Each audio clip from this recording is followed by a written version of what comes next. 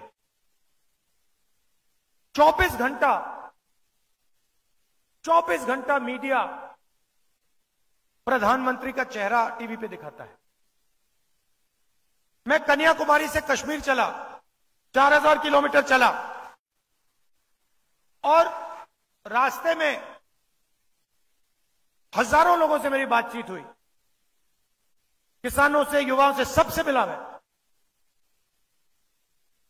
मैं पूछता था सबसे जरूरी मुद्दा कौन सा है? सब लोग जवाब देते थे बेरोजगारी, महंगाई, किसान को सही दाम नहीं मिलते, गरीबों की इस देश में कोई भागीदारी नहीं, ये मुद्दे थे। और आप 24 घंटा टीवी देखो, ना आपको बेरोजगारी के बारे में बताएंगे, ना आपको महंगाई के बारे में बताएंगे, आपको कोई किसान नहीं दिखेगा, कोई मजदूर नहीं दिखेगा। आपको बॉलीवुड के स्टार दिख जाएंगे आगे पीछे नाचते हुए, आपको क्रिकेटर दिख जाएंगे, आपको नरेंद्र मोदी जी दिख जाएंगे, कभी वो आपको समुद्र के नीचे दिखेंगे पूजा करते हुए। वहां पे मतलब मजाक बना रखा है, पूजा हो रही है, पंडित भी नहीं है, अकेले बैठे समुद्र के नीचे आर्मी वालों के साथ। और फिर एकदम समुद्र से आसमान में जाएंगे, सी प्लेन में, हेलीकॉप्टर में, ऊपर से। कोविड आएगा, लाशों के ढेर पड़े हुए हैं, गंगा में लाखों लाश चल रही हैं, हजारों लाशें चल रही हैं, और प्रधानमंत्री कहते हैं भाइयों और बहनों थाली बजाओ। नहीं, और मीडिया कहता है देखो प्रधानमंत्री ने क्या गजब की बात बोली है, कमाल कर दिया। वहां पे सांस नहीं ली जा रही, लोग दम तोड़ रहे हैं, मर रहे हैं, वेंटिलेटर नहीं है, ऑक्सीजन नहीं है, मीडिया कह रही है देखो कमाल किया मोदी जी ने, थाली बजवा दी हिंदुस्तान से, मरते हुए हिंदुस्तान से थाली बजवा दी। उसके बाद कहते हैं भाइयों और बहनों मोबाइल फोन जलाओ, मोबाइल फोन की लाइट चलाओ, वो चला दी। फिर मीडिया कहता है देखो कमाल की बात की मोदी जी ने, हिंदुस्तान में सेल फोन की लाइटें जला दी। और बाकी दुनिया देख रही है, कह रही है ये क्या हो गया भाई। और कोई प्रधानमंत्री थाली नहीं बजवा रहा था, वो बचा रहे थे लोगों को, जान बचाने में लगे थे। तो मजाक सा बना रखा है, कभी कुछ बोलेंगे, कभी कुछ और बोलेंगे, बस आपका ध्यान भटकाने का काम करते हैं। आप उनका भाषण सुनो, ध्यान से सुनो, उनका काम आपके ध्यान को इधर उधर ले जाने का है। अदानी जी का काम आपका धन आपके जेब में से निकालने का है। नरेंद्र मोदी जी कहते हैं मैं ओबीसी हूं, ठीक है आप ओबीसी हैं, तो ओबीसी के सामने, पिछड़े वर्ग के सामने एक सबसे बड़ा सवाल है। इस देश में पिछड़े वर्ग के कितने लोग हैं? कोई कहता है 50% है, कोई कहता है 55% है, कोई जानता ही नहीं है। मगर मैं आपको एक बात कह सकता हूं, जितनी आपकी आबादी है उतनी आपकी भागीदारी इस देश में है ही नहीं। यह मैं गारंटी कह सकता हूं। जितनी आबादी आदिवासी की है उतनी भागीदारी आपकी नहीं है। जितने इस देश में दलित हैं उनकी भागीदारी नहीं है। मीडिया की लिस्ट निकालो।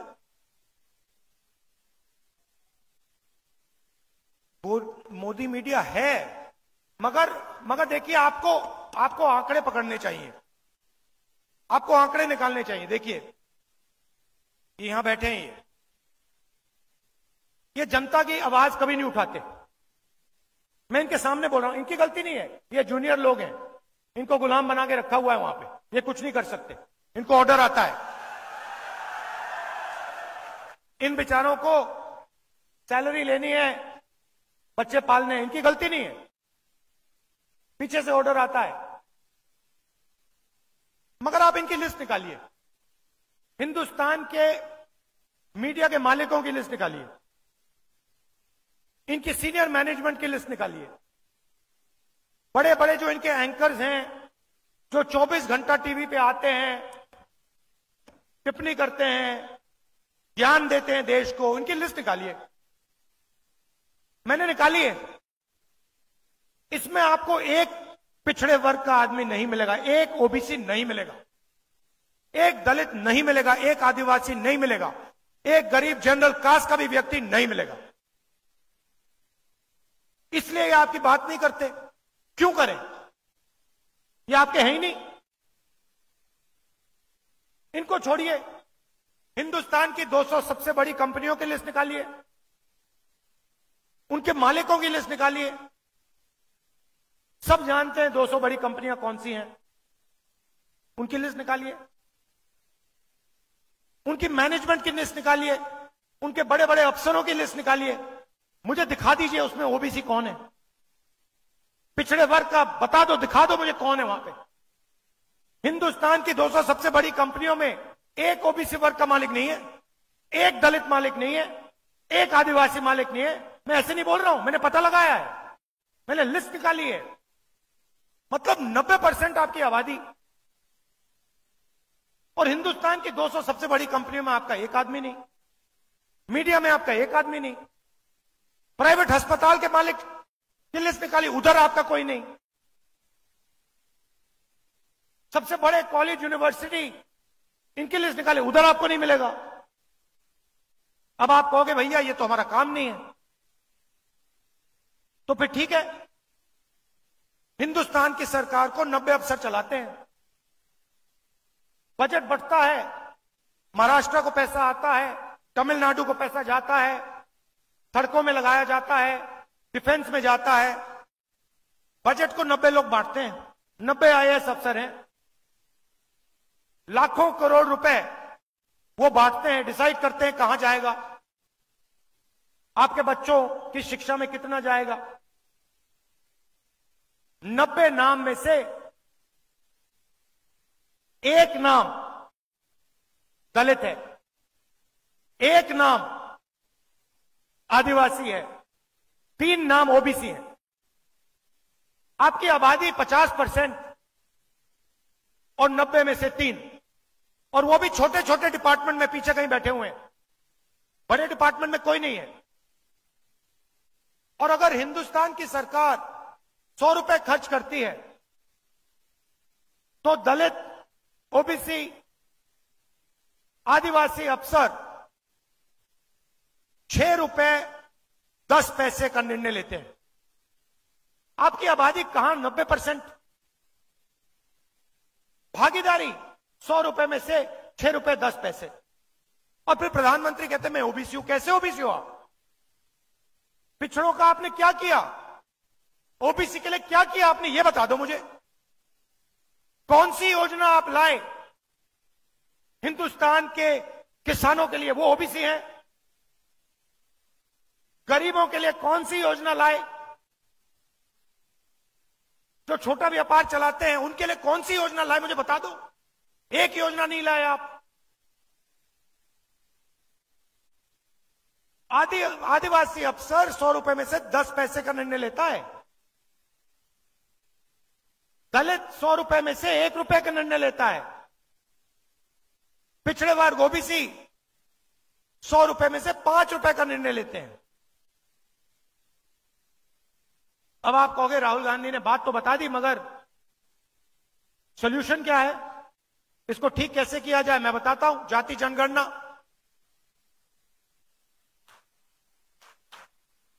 किसी को चोट लगती है, सबसे पहले डॉक्टर कहता है भैया एक्सरे करो, 1 मिनट में पता लग जाता है। तो हमारा पहला वायदा सरकार बनने के एकदम बाद जाति जनगणना,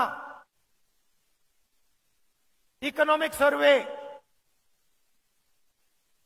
संस्थाओं का सर्वे कि हिंदुस्तान का धन किसके हाथ में है, कितना धन पिछड़े वर्ग के हाथ में है, कितना दलितों के हाथ में है, कितना आदिवासियों के हाथ में है, कितना गरीब जनरल कास्ट के हाथ में, कितना माइनॉरिटीज के हाथ में। हिंदुस्तान की संस्थाओं में ओबीसी कितने, दलित कितने, आदिवासी कितने, कहां, कौन सी पोजीशन पे, जाति जनगणना से यह सब पता लग जाएगा। और क्रांतिकारी काम है। देखिए, हम आपका टाइम जाया नहीं करते हैं। कांग्रेस पार्टी आजादी के लिए लड़ी, हरी क्रांति, सफेद क्रांति, कंप्यूटर रेवोल्यूशन, बैंक नेशनलाइजेशन, ये काम हम करते हैं आपके लिए, आपके साथ मिलके। तो ये क्रांतिकारी काम है। इसके बाद दूध का दूध, पानी का पानी हो जाएगा, सबको पता लग जाएगा भागीदारी किसकी है, कितनी है, कहां है। तो ये पहला कदम है। दूसरा कदम, यहां पे महिलाएं आई हैं। आप देश के भविष्य की देखभाल करती हो और आप डबल काम करती हो। आप जॉब भी करती हो और आप घर भी चलाती हो, बच्चों की भी देखभाल करती हो। करती हो नहीं करती हो? मगर इसके लिए आपको कभी सही कॉम्पेंसेशन नहीं दिया गया। सही बात है ना? आप जाके जॉब करते हो, आप पुरुष हो, आप जाके जॉब करते हो, आपको सैलरी मिलती है। आपकी बीवी घर में काम करती है, वो भी जॉब करती है, जॉब के लिए उसको सैलरी मिलती है। मगर जो घर में काम करती है उसके लिए उसको कुछ नहीं मिलता। तो आपको मिलता है, मगर ये डबल काम करती है, इनको डबल पैसा नहीं मिलता। तो ये बातचीत हमने कांग्रेस पार्टी में की और हमने निर्णय लिया कि देखिए, जो महिलाएं हिंदुस्तान के भविष्य के देखभाल कर रही हैं, जिनको उसके लिए कॉम्पेंसेशन नहीं मिलता है, पहली बार दुनिया में कोई भी सरकार क्रांतिकारी काम करने जा रही है। हिंदुस्तान के सारे गरीब परिवारों की हम लिस्ट निकालेंगे। जो भी गरीबी रेखा के नीचे होंगे, सारे परिवारों के हम लिस्ट निकालेंगे। हर परिवार में से एक महिला को हम चुनेंगे और उस महिला के बैंक अकाउंट में साल के 1 लाख रुपए आपकी अगली सरकार डाल देगी। हर महीने ठकाठक 8,500 रुपए आपके बैंक अकाउंट में।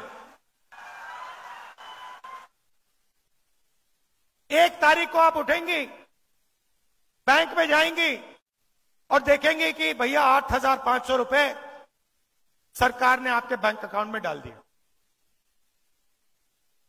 और ये कोई तोहफा नहीं है, गिफ्ट नहीं है। ये मत सोचिए कि ये गिफ्ट है। जो आप हर रोज घर में करती हो, मदद करती हो, बच्चों की देखभाल करते हो, हिंदुस्तान के भविष्य की देखभाल करते हो, इसके लिए आपको पैसा दिया जा रहा है। अगर नरेंद्र मोदी ने 22 लोगों को 16 लाख करोड़ रुपए दिए हैं। 16 लाख करोड़ रुपए मतलब 24 साल का मनरेगा अदानी की सरकार ने 22 लोगों को पकड़ा दिया। 24 साल का मनरेगा। तो हमने डिसाइड किया है, जितना उन्होंने 22 लोगों को दिया है, उतना हम हिंदुस्तान के गरीबों को उठा के दे देंगे। तो हर महीने 1 तारीख को करोड़ों महिलाओं को बैंक अकाउंट में 8,500 रुपए, साल के 1 लाख रुपए कांग्रेस पार्टी की सरकार, इंडिया की सरकार देने जा रही है। अब सबसे बड़ा मुद्दा बेरोजगारी का। मोदी जी ने कहा था 2 करोड़ युवाओं को रोजगार दूंगा, कुछ नहीं किया। उल्टा नोटबंदी की, गलत जीएसटी लागू कर दी, अग्निवीर दे दिया, और जो रोजगार बनता था वो भी खत्म हो गया। तो दो चीजें तो मैं पहले ही कह देता हूं। ये जो इनका अग्निवीर का स्कीम है, आते ही हम इसको रद्द कर देंगे, खत्म कर देंगे। क्योंकि हमें 2 तरीके के शहीद नहीं चाहिए। एक शहीद जिसको सरकार पेंशन देगी, उसको शहीद का दर्जा मिलेगा, उसके परिवार की रक्षा होगी। और दूसरा अग्निवीर शहीद, जिसके परिवार को कहा जाएगा कि तुम्हारे बेटे को या बेटी को हम शहीद का दर्जा नहीं देंगे, तुम्हें कॉम्पेंसेशन नहीं मिलेगी, तुम्हें पेंशन नहीं मिलेगी। यह बिल्कुल गलत है। अगर 2 युवाओं ने देश के लिए अपना खून दिया तो दोनों के साथ एक जैसा बर्ताव होना चाहिए। इसीलिए हम अग्निवीर स्कीम को पहले दिन आके खत्म करेंगे। और भाइयों और बहनों, एक बात समझिए, यह स्कीम आर्मी नहीं चाहती। यह स्कीम आर्मी ने नहीं मांगा, यह स्कीम प्रधानमंत्री के ऑफिस ने बनाया है, उधर से बना है। प्रधानमंत्री ने यह स्कीम लागू की है। प्रधानमंत्री के ऑफिस ने सेना को कहा है कि तुम अग्निवीर बनाओ। और हिंदुस्तान का कोई युवा ऐसा नहीं है जो अग्निवीर चाहता है। पहले रिक्रूटिंग सेंटर्स होते थे, वो सब बंद पड़े हैं, कोई नहीं जा रहा वहां पे, क्योंकि सब जानते हैं अग्निवीर बनेंगे, पेंशन नहीं मिलेगी, शहीद का दर्जा नहीं मिलेगा, कैंटीन नहीं मिलेगी। तो सबसे पहले इसको रद्द करेंगे। दूसरा काम, ये जो इन्होंने गलत जीएसटी लागू की है, जिससे छोटे व्यापारी खत्म हो गए हैं, स्मॉल मीडियम बिजनेस खत्म हो गए हैं। ये 5 अलग अलग टैक्स, दलाली वाली जीएसटी, एक्सटॉर्शन वाली जीएसटी, इसको हम बदलेंगे। एक टैक्स होगा, कम से कम टैक्स होगा। और जो हमारे किसान हैं जो आज टैक्स दे रहे हैं, उनकी बात मैं थोड़ी देर में कर रहा हूं, मगर कम से कम टैक्स होगा और एक टैक्स ब्रैकेट होगा। 30 लाख सरकारी वैकेंसीज हैं। 10 साल में नरेंद्र मोदी जी ने इनको नहीं भरा। 30 लाख वैकेंसी हम भर के आपको पकड़ा देंगे।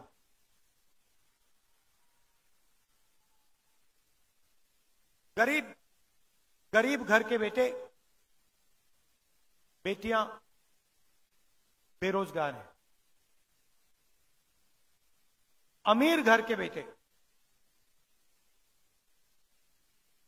जब जॉब मार्केट में जाते हैं, वो अप्रेंटिसशिप करते हैं। अप्रेंटिसशिप अंग्रेजी शब्द है, मगर इसका मतलब कि उनका 6 महीने का, 1 साल की जॉब लगती है, उनकी ट्रेनिंग होती है।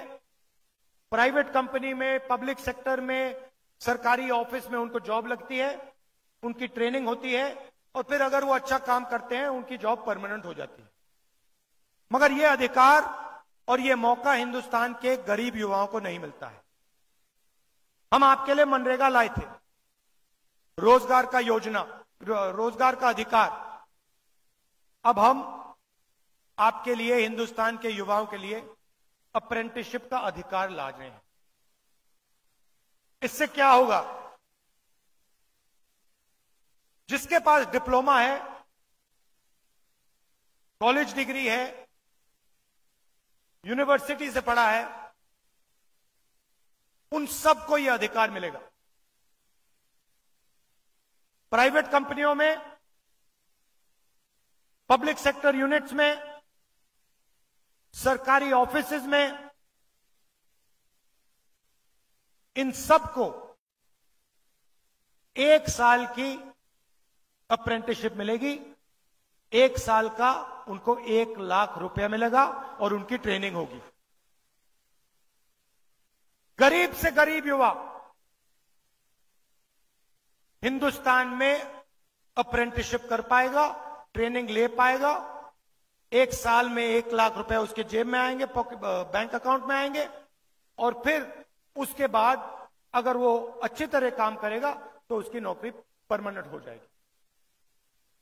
किसी भी सरकार ने, दुनिया में किसी भी सरकार ने ऐसा क्रांतिकारी कदम नहीं उठाया है।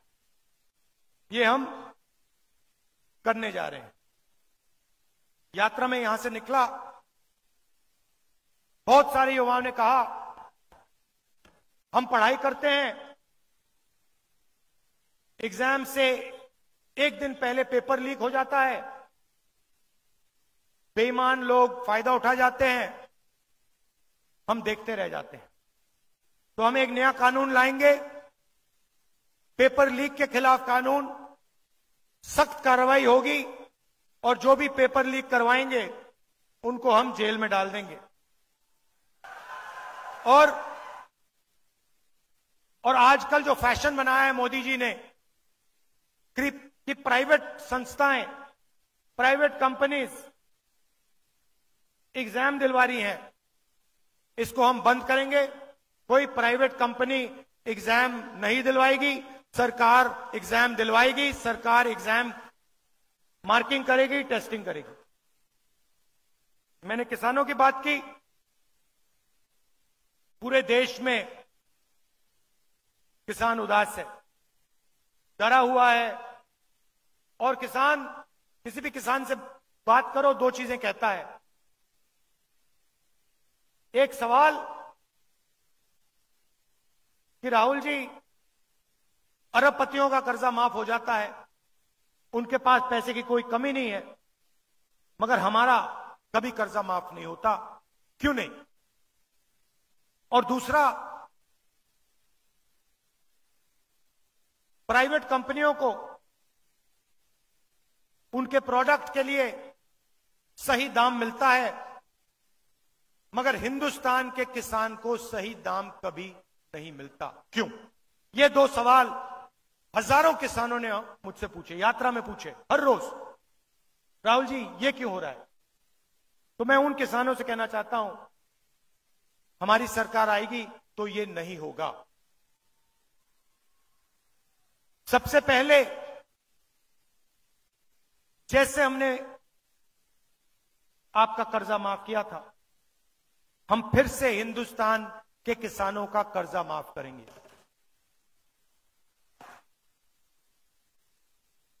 और जो उनकी सबसे बड़ी डिमांड है, हिंदुस्तान का हर किसान कह रहा है कि हमें कानूनी एमएसपी चाहिए, कानूनी मिनिमम सपोर्ट प्राइस चाहिए। वो हम हिंदुस्तान के किसानों के लिए करने जा रहे हैं। पहली बार हिंदुस्तान में कानूनी मिनिमम सपोर्ट प्राइस हमारी सरकार हिंदुस्तान के किसानों को देने जा रही है। ये हमारी गारंटी है। हम आपको झूठ नहीं बोलते हैं। आप जानते हो, ये आपकी आवाज है, ये आपने हमें बताया है। हम कोशिश भी करते, आपके बिना ऐसा हम मैनिफेस्टो नहीं लिख पाते, क्योंकि ज्ञान, जानकारी आप में है, हिंदुस्तान के करोड़ों लोगों में है। तो हम आपकी सरकार चलाएंगे, हम अदानी की सरकार नहीं चलाएंगे। हम किसानों की, मजदूरों की, छोटे व्यापारियों की सरकार चलाएंगे। हमारी कोशिश हिंदुस्तान के युवाओं को रोजगार देने की होगी, किसानों की रक्षा करने की होगी। हमारा चेहरा आपको टीवी पे नहीं दिखेगा, क्योंकि टीवी आपका है ही नहीं। टीवी अदानी का है, टीवी उन्हीं 22 लोगों का है। उधर आप मोदी जी का चेहरा देख सकते हो। ये टीवी वाले, ये जो हमारी क्रांतिकारी गारंटियां हैं, ये कभी नहीं दिखाएंगे। धर्म की बात करेंगे 24 घंटा, मगर जब राम मंदिर के इनॉग्रेशन में आदिवासी राष्ट्रपति को अंदर नहीं जाने दिया तो मीडिया ने एक शब्द नहीं बोला, एक शब्द नहीं बोला, चुप थे। देश के राष्ट्रपति को, देश की राष्ट्रपति को राम मंदिर के इनॉग्रेशन में नहीं आने दिया। क्यों? क्योंकि वो आदिवासी है। मगर मीडिया ने एक शब्द नहीं बोला, चुप थे बिल्कुल। मैं देख रहा था, वहां पे अदानी बैठे थे, अंबानी बैठे थे, सब बैठे थे, लाइन लगी हुई थी। बॉलीवुड के सारे स्टार बैठे थे, क्रिकेटर बैठे थे, मगर वहां एक पिछड़ा नहीं था, एक दलित नहीं था, एक आदिवासी नहीं था। यह सच्चाई है।